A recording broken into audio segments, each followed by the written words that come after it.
Now, as y'all well know, Hobgoblin 45 is probably returning from his week long trip in Asia. But um, it doesn't go unnoticed that when he made the trip to China, that um, word had got back all the way over here. And the one person to rip a new butthole in him is this fellow New Yorker and buddy Charles Schumer. Now, don't get me wrong. Don't before you say anything. I am no fan of Charles Schumer. Y'all know who his sister is.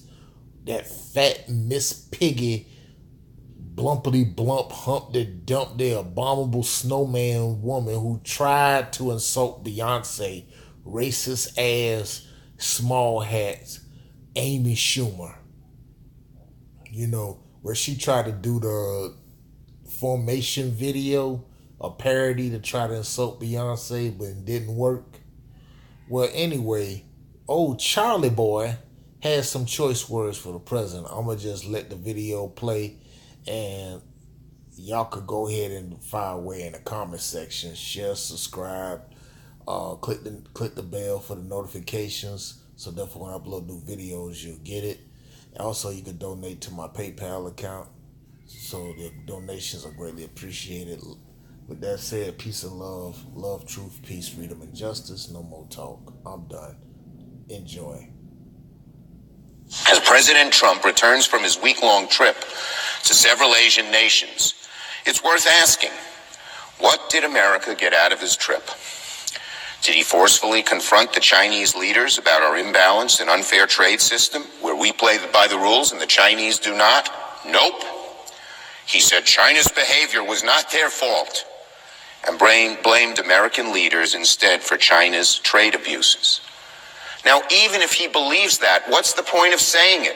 He's encouraging China to keep doing what they've been doing all along if he thinks they're not to blame, letting them off the hook. Because why? She gave him a red carpet? I have never been so ashamed of a foreign trip in my years. It's just inside out. We attack our friends, and the people who have given us the most trouble, China and Russia, we mollycoddle. That is so bad for the future of this country. Did President Trump engage the various regional powers in a project of great importance, curtailing and containing the rogue North Korean regime? No. He settled for a sophomoric exchange of insults on Twitter, far below the dignity of the office. And then he comes back and he brags about what a great ceremony, how well he was treated. She played the president. He played the president. Every American should be embarrassed. And I heard one commentator say this morning that this trip cemented China as the leading power of the world.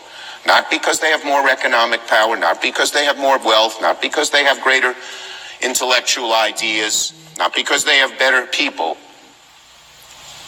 but because she is dominating and smart, and the president, so susceptible for flattery, is demeaning the United States and its role in the world.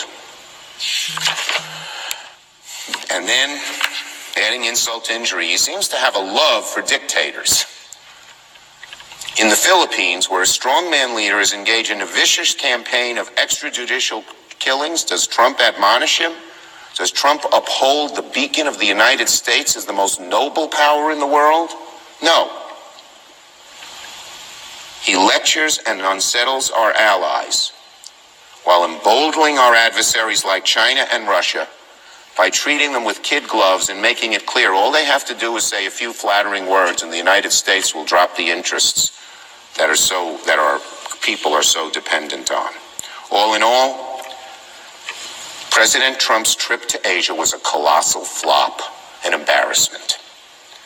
He seemed far more interested in pomp and circumstances, red carpets, fancy meals, flattery of foreign leaders, than advancing vital American interests in a region that's increasingly looking to China for leadership.